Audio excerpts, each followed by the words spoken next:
Hi friends, ನಿಮ್ಮೆಲ್ಲರಿಗೂ ಕೂಡ ನಿಮ್ಮದೇ ಆಗಿರ್ತಕ್ಕಂಥ ಯೂಟ್ಯೂಬ್ ಚಾನಲ್ ಸ್ಟಡಿ ವಿತ್ ಪರಶುರಾಮ್ಗೆ ಸ್ವಾಗತ ಅಂತ ಹೇಳ್ತಾ, ಶಿಕ್ಷಕರ ನೇಮಕಾತಿ 2026ಕ್ಕಾಗಿ ಅಂತಿಮವಾಗಿರಬೇಕಾಗಿರ್ತಕ್ಕಂಥ cadre and recruitment rules CNR ವೃಂದ ಮತ್ತು ನೇಮಕಾತಿ ನಿಯಮಗಳನ್ನು ಫೈನಲ್ ಮಾಡಿ ಅಂತಿಮಗೊಳಿಸಿ ಸರ್ಕಾರ ರಾಜ್ಯಪತ್ರದಲ್ಲಿ ಪ್ರಕಟ ಮಾಡಿದ್ದಾರೆ. ಏನೆಲ್ಲ ಬದಲಾವಣೆ ಆಗಿದೆ ಅಂತ ನೋಡೋಣ. ಇದಾದಮೇಲೆ ಯಾವಾಗ ನೇಮಕಾತಿ ಆಗುತ್ತೆ ಅನ್ನೋದನ್ನು ಕೂಡ ನಾನು ಹೇಳ್ತೀನಿ. ಸೊ ವಿಡಿಯೋ ಕಡೆವರೆಗೂ ನೋಡಿ, ಲೈಕ್, ಶೇರ್ ಮತ್ತು ಸಬ್ಸ್ಕ್ರೈಬ್ ಮಾಡೋದನ್ನು ಮಾತ್ರ ಮರೆಯದಿರಿ. ಇದು ಕರ್ನಾಟಕದ ರಾಜ್ಯಪತ್ರ ದಿನಾಂಕ 10/8/2026 ಪ್ರಕಟವನ್ನು ಮಾಡಿದ್ದಾರೆ. ಓಕೆನಾ. ಸೊ ನಿಮ್ಗೆ ಈಗಾಗಲೇ ಗೊತ್ತಿದೆ, 14/7/2026 ಏನು ಮಾಡಿದ್ರು ಅಂದರೆ ಕರಡು ವೃಂದ ಮತ್ತು ನೇಮಕಾತಿ ನಿಯಮಗಳನ್ನು ಪ್ರಕಟ ಮಾಡಿದರು. ಆಕ್ಷೇಪಣೆಗಳನ್ನು ಕೂಡ ಕೇಳಿದರು. ಅದನ್ನೆಲ್ಲವನ್ನು ನೋಡಿ ಸರ್ಕಾರ ಏನು ಮಾಡಿದ್ದಾರೆ ಅಂದರೆ ಅಂತಿಮಗೊಳಿಸಿ ಫೈನಲೈಸ್ ಮಾಡಿ ಏನು ಮಾಡಿದೆ ಅಂದರೆ ಇದನ್ನೇ ಕರ್ನಾಟಕದ ಶಿಕ್ಷಣ ಇಲಾಖೆ ಸೇವೆಗಳು, ಸಾರ್ವಜನಿಕ ಶಿಕ್ಷಣ ಇಲಾಖೆ, ಕೆಲವು ಬೋಧನಾ ಹುದ್ದೆಗಳಿಗೆ ನೇಮಕಾತಿ, ವಿಶೇಷ ನಿಯಮಗಳು 2026 ಅಂತ ಕರೆದು ಈ CNRನ ಅಂತಿಮ ಮಾಡಿದೆ. ಇದು ಇಂದಿನಿಂದಲೇ ಜಾರಿ ಬಂದಿರತಕ್ಕಂಥ ನೇಮಕಾತಿ ನಿಯಮಗಳೇ ಆಗಿದ್ದಾವೆ. ಓಕೆನಾ. ಸೊ ಇಲ್ಲಿ ಯಾವ ಥರನಾಗಿರ್ತಕ್ಕಂಥ ನೇಮಕಾತಿ ಪ್ರಾಧಿಕಾರ ಆಗಿರ್ಬೋದು, ನೇಮಕಾತಿಗೆ ಇರ್ತಕ್ಕಂಥ ಪರೀಕ್ಷಾ ಪ್ರಾಧಿಕಾರದ ಉದ್ದೇಶ ಆಗಿರ್ಬೋದು, ಅವೆಲ್ಲವುಗಳನ್ನು ಅವ್ರು ಏನು ಮಾಡಿದ್ದಾರೆ ಅಂತಂದರೆ ಕೊಟ್ಟಿದ್ದಾರೆ. ಇನ್ನು ಅರ್ಜಿಗಳ ಆಹ್ವಾನ, ಮೆರಿಟ್ ಕ್ಯಾಲ್ಕುಲೇಷನಲ್ಲಿ ಯಾವುದೇ ರೀತಿಯಾಗಿರ್ತಕ್ಕಂಥ ಚೇಂಜಸ್ ಇಲ್ಲ. PSTRಗೂ 70, 20, 8, 2 ಇದೆ. In case 4 year teacher education ಇದ್ದರೆ 70, 20, 10 ಇದೆ. GPSTRಗೆ 70, 20, 8, 2 ಇರ್ತಕ್ಕಂಥದ್ದು. Okay. Next 4 years teacher education ಇದ್ದರೆ 70, 20, 10 ಇದೆ.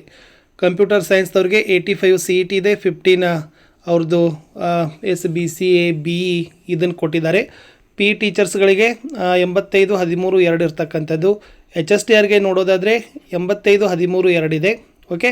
ನೆಕ್ಸ್ಟ್ PE ಟೀಚರ್ಸ್ಗೆ 85, 13, 2 ಇದೆ. ಓಕೆ. ರಿಸರ್ವೇಷನ್ ಕೂಡ ಕೊಟ್ಟಿದ್ದಾರೆ. ಏಜ್ ರಿಲ್ಯಾಕ್ಸೇಷನ್ ಇಲ್ಲಿ ಮಾಡಿದ್ದಾರೆ ನೋಡಿ. ಸೊ ಏಜ್ ರಿಲ್ಯಾಕ್ಸೇಷನ್ ಬಗ್ಗೆ ಭಾಳಷ್ಟಿತ್ತು, ಬಟ್ ಅದನ್ನು ಫೈನಲೈಸ್ ಮಾಡಿದ್ದಾರೆ. ಪರಿಶಿಷ್ಟ ಜಾತಿ, ಪರಿಶಿಷ್ಟ ಪಂಗಡಗಳಿಗೆ 45 ವರ್ಷ ಕೊಟ್ಟಿದ್ದಾರೆ. 2A, 2B, 3A, 3Bಗೆ 43 ವರ್ಷ ಕೊಟ್ಟಿದ್ದಾರೆ. ಸಾಮಾನ್ಯ ಅರ್ಹತೆ ಇತರರಿಗೆ 40 ವರ್ಷಗಳ ವಯೋಮಿತಿಯನ್ನು ಏನು ಮಾಡಿದ್ದಾರೆ ಕೊಟ್ಟಿದ್ದಾರೆ. ಇದು ಕಡೆಯ ದಿನಾಂಕಕ್ಕೆ ಏನು ಮಾಡ್ತಾರೆ ಲೆಕ್ಕಾಚಾರ ಮಾಡ್ತಾರೆ ಅಂತ ಹೇಳಿದ್ದಾರೆ. ಓಕೆನಾ. ಸೊ ಹೆಚ್ಚುವರಿ ಪಟ್ಟಿ ಇದೆ, ನೇಮಕಾತಿ ಇದೆ. ಇಲ್ಲಿದೆ ನೋಡಿ, ಇದು ಒಂದು ಹೊಸದಾಗಿರ್ತಕ್ಕಂಥ ಸಾಲು ಸೇರಿಸಿದ್ದಾರೆ. ಅದನ್ನು ಟಿಪ್ಪಣಿಯಲ್ಲಿ ನೀವು ನೋಡ್ಬೋದು.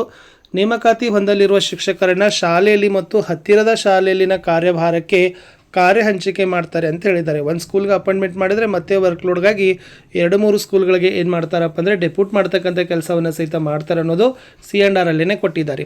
ಪ್ರೈಮರಿಗೆ ನೋಡಿ, PUCಯಲ್ಲಿ 50% ಆಗಿರಬೇಕು, D.Ed ಆಗಿರಬೇಕು.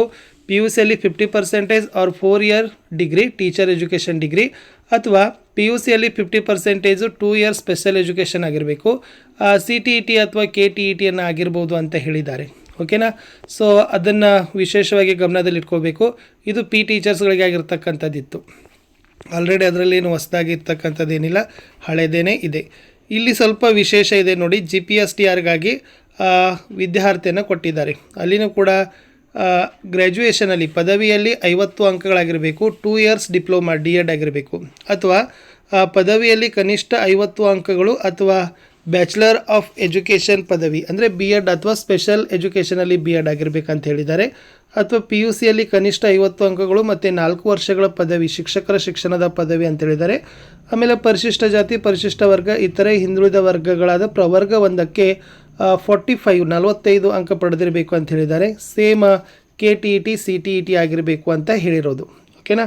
ಇಲ್ಲಿ ಕೊಟ್ಟಿರೋದು ಫಸ್ಟ್ ನೋಡಿ, ಪದವಿರ ಪ್ರಾಥಮಿಕ ಶಾಲಾ ಶಿಕ್ಷಕರು ಭಾಷೆ ಹುದ್ದೆಯಾಗಿದ್ದಲ್ಲಿ ಅಭ್ಯರ್ಥಿಯು ಪದವಿಯಲ್ಲಿ ಆಯಾ ಭಾಷೆ ಜೊತೆಗೆ ಸಂಬಂಧಿತ ಭಾಷೆಯನ್ನು ಹೊರತುಪಡಿಸಿ ಕನ್ನಡ, ಆಂಗ್ಲ, ಹಿಂದಿ, ಮರಾಠಿ, ಉರ್ದು, ತೆಲುಗು, ತಮಿಳು, ರಾಜಕೀಯ ಶಾಸ್ತ್ರ, ಇತಿಹಾಸ, ಅರ್ಥಶಾಸ್ತ್ರ, ಭೂಗೋಳ, ಸಮಾಜಶಾಸ್ತ್ರ ಯಾವುದಾದರೊಂದು ವಿಷಯವನ್ನು ಐಚ್ಛಿಕ ವಿಷಯವಾಗಿ 3 ವರ್ಷ ಓದಿರಬೇಕು. ಸೊ ಲ್ಯಾಂಗ್ವೇಜ್ ಓದಿದರೆ ಯಾವ ಲ್ಯಾಂಗ್ವೇಜ್ ಅಪಾಯಿಂಟ್ಮೆಂಟ್ ಆಗ್ತಿರಲ್ಲ ಆ ಲ್ಯಾಂಗ್ವೇಜ್ ಜೊತೆಗೆ ಇದರಲ್ಲಿ ಒಂದು ಓದಿರಬೇಕು ಅಂತ ಹೇಳಿದ್ದಾರೆ. ಇನ್ನು ಮ್ಯಾಥ್ಸ್ ಮತ್ತು ಸೈನ್ಸ್ ಟೀಚರ್ಸ್ಗಳಿಗಾಗಿ ಏನು ಮಾಡಿದ್ದಾರೆ, ಭೌತಶಾಸ್ತ್ರವನ್ನು ಕಡ್ಡಾಯವಾಗಿ 3 ವರ್ಷ ಓದಿರಬೇಕು. ಆಮೇಲೆ chemistry, mathematics, computer science, electronics, stat, ಭೂಗೋಳ, ಗೃಹ ವಿಜ್ಞಾನ, ಭೂಗರ್ಭಶಾಸ್ತ್ರ, ಕಂಪ್ಯೂಟರ್ ಸೈನ್ಸನ್ನು 3ನೇ ಐಚ್ಛಿಕ ವಿಷಯವಾಗಿ ಕಡ್ಡಾಯವಾಗಿ ಓದಿರಬೇಕು ಅಂತ ಕೊಟ್ಟಿದ್ದಾರೆ. ಇದರಲ್ಲಿ ಏನಷ್ಟು ಬದಲಾವಣೆ ಇಲ್ಲ. ಆ್ಯಸ್ ಇಟ್ ಈಸ್ ಸೇಮ್ ಆಗಿರ್ತಕ್ಕಂಥದ್ದೇ ಏನಿದೆ ಅಂತಂದರೆ CNR ಇತ್ತು. ಬಟ್ ಇಲ್ಲಿ ಸ್ವಲ್ಪ ಸಮಾಜ ಪಾಠಗಳು ಬಂದಾಗ ಇಲ್ಲಿ ಒಂದಿಷ್ಟು ವಿಶೇಷ ಇದೆ. ಏನಿದೆ ನೋಡಿ, ಪದವಿಯಲ್ಲಿ ಕೆಳಗಿನ 2 ವಿಷಯಗಳನ್ನು ಐಚ್ಛಿಕ ವಿಷಯಗಳಾಗಿ ಅಭ್ಯಾಸ ಮಾಡಿರಬೇಕಂತ ಕೊಟ್ಟಿದ್ದಾರೆ. ಅದು ಸಮಾಜ ಪಾಠಗಳ ಸಮೂಹದಲ್ಲಿ ಇತಿಹಾಸ, ಅರ್ಥ, ಭೂಗೋಳ, ರಾಜಕೀಯ, ಸಮಾಜಶಾಸ್ತ್ರ ಇವರಲ್ಲಿ 2 ವಿಷಯ ಅಥವಾ ಸಮಾಜ ಪಾಠಗಳಾಗಿರ್ಬೋದು. ಓಕೆ, ಇತಿಹಾಸ, ಅರ್ಥಶಾಸ್ತ್ರ, ಭೂಗೋಳ, ರಾಜಕೀಯ ಶಾಸ್ತ್ರ, ಸಮಾಜಶಾಸ್ತ್ರ, ಸಂಖ್ಯಾಶಾಸ್ತ್ರ, ಪರಿಸರ ಅಧ್ಯಯನ, ಮಾನವ ಸಂಪನ್ಮೂಲ ನಿರ್ವಹಣೆ, ವಾಣಿಜ್ಯಶಾಸ್ತ್ರ, ಗ್ರಾಮೀಣ ಅಭಿವೃದ್ಧಿ ಇವುಗಳ ಪೈಕಿ ಒಂದು ವಿಷಯ ಅಥವಾ ಭಾಷಾ ಸಮೂಹದಲ್ಲಿ ಯಾವುದೇ ಒಂದು ಭಾಷೆನ ಓದಿರಿದ್ರೂ ಕೂಡ ನಿಮಗೆ ಸಮಾಜ ಪಾಠಕ್ಕೆ ಕೊಡ್ತಾರೆ ಅಂತ ಹೇಳಿದ್ದಾರೆ. ಇಲ್ಲಿನೂ ಕೂಡ ಸೇಮ್ ಇದೆ. ಶಾಲೆಯಲ್ಲಿ ಅಥವಾ ಹತ್ತಿರದ ಶಾಲೆಯಲ್ಲಿನ ಕಾರ್ಯಭಾರ ಹಂಚಿಕೆಯನ್ನು ಮಾಡ್ತಾರೆ ಅಂತಕ್ಕದ್ದನ್ನು ನಿಮ್ಗೆ ಏನು ಮಾಡಿದ್ದಾರೆ, ಕೊಟ್ಟಿದ್ದಾರೆ. ಸೊ ಇದು ಒಂದಿತ್ತು. ಸಮಾಜ ಪಾಠದಲ್ಲಿ ಒಂದು ಹ್ಯುಮ್ಯಾನಿಟೀಸ್ ಮಾನವಿಕ ಶಾಸ್ತ್ರದ್ದು ಮತ್ತು ಒಂದು ಲ್ಯಾಂಗ್ವೇಜ್ ತೊಗೊಂಡ್ರು ಕೂಡ ಕನ್ಸಿಡರ್ ಮಾಡ್ತಾರೆ ಅಂತಕ್ಕಂಥದ್ದಿತ್ತು. ಇದು ಕಂಪ್ಯೂಟರ್ ಸೈನ್ಸ್ ಟೀಚರ್ಸ್ಗೆ ಇದೆ. ಸೊ ಇವತ್ತೇ ಕೂಡ ಅದರದ್ದು ಡ್ರಾಫ್ಟನ್ನು ಹಾಕಿದರು. First bachelor of science computer science ಆಗಿರಬೇಕು, ಬ್ಯಾಚುಲರ್ ಆಫ್ ಕಂಪ್ಯೂಟರ್ ಅಪ್ಲಿಕೇಶನ್ ಆಗಿರ್ಬೋದು, bachelor of engineering computer science ಅದರಲ್ಲಿ ಕೂಡ ತೊಗೊಂಡಿದ್ದಾರೆ. ಅಪಾಯಿಂಟ್ಮೆಂಟ್ ಆದರೆ 5 ಇಯರ್ಸ್ ಒಳಗಡೆ ನೀವು ಏನು ಮಾಡಬೇಕು, BEd ಮುಗಿಸ್ಬೇಕು. ಆಮೇಲೆ CTET ಅಥವಾ KTETಯನ್ನು ಮುಗಿಸ್ಲಿಕ್ಕೆ ನಿಮ್ಗೆ ಏನು ಮಾಡಿದ್ದಾರೆ ಹೇಳಿರೋದು. ಇನ್ನು ಹೈಸ್ಕೂಲ್ಗೆ ಬಂದರೆ ಅದರಲ್ಲಿ ಏನು ವಿಶೇಷ ಇಲ್ಲ. ಡಿಗ್ರಿಯಲ್ಲಿ ಕಂಪಲ್ಸರಿ 50% ಇಟ್ಟಿದ್ದಾರೆ. ಆಮೇಲೆ ಪರಿಶಿಷ್ಟ ಜಾತಿ, ಪರಿಶಿಷ್ಟ ವರ್ಗ, ಇತರೆ ಹಿಂದುಳಿದ ವರ್ಗದವಳಿಗೆ 45 ಅಂಕ ಅಂತ ಕೊಟ್ಟಿದ್ದಾರೆ. ಇದೊಂದು ಓದಿ. ಸರ್ಕಾರಿ ಪ್ರೌಢಶಾಲೆ, ಸಂಯುಕ್ತ ಪದವಿ ಪೂರ್ವ ಕಾಲೇಜು, ಪ್ರೌಢಶಾಲೆಯಲ್ಲಿನ ಕೆಳಗೆ ಕಾಣಿಸಿರೋ ವರ್ಗಗಳ ಸಹಶಿಕ್ಷಕ ಶಿಕ್ಷಕಿ ಅಂತ ಹೇಳಿದ್ದಾರೆ. ಸಹಶಿಕ್ಷಕರು ಕಲಾ, ಕನ್ನಡ ಮತ್ತು ಆಂಗ್ಲ ಭಾಷಾ ಮಾಧ್ಯಮ ಅಂತ ಹೇಳಿದ್ದಾರೆ. ಓಕೆನಾ, ಆಂಗ್ಲ ಭಾಷಾ ಮಾಧ್ಯಮ. ಆಮೇಲೆ ಆರ್ಟ್ಸ್ ಟೀಚರ್ಗಾಗಿ ಇಲ್ಲಿ ಅಂತೂ ಹೈಸ್ಕೂಲಲ್ಲಿ ಏನೂ ಚೇಂಜ್ ಮಾಡಿಲ್ಲ. ಅವರು 2 ಅಂತ ಓದಲೇಬೇಕಂತ ಹೇಳಿದ್ದಾರೆ. ಇತಿಹಾಸ, ಅರ್ಥಶಾಸ್ತ್ರ, ರಾಜಕೀಯ ಶಾಸ್ತ್ರ, ಭೂಗೋಳ, ಸಮಾಜಶಾಸ್ತ್ರ ಅಥವಾ BEd. ಆಮೇಲೆ CVZ ಟೀಚರ್ಸ್ಗೆ ಬಯೋಸೈನ್ಸ್ದವ್ರಿಗೆ ಹೇಳಿದ್ದಾರೆ. ಅದರಲ್ಲಿ ಏನು ವಿಶೇಷವಾಗಿರ್ತಕ್ಕಂಥ ಬದಲಾವಣೆ ಇಲ್ಲ.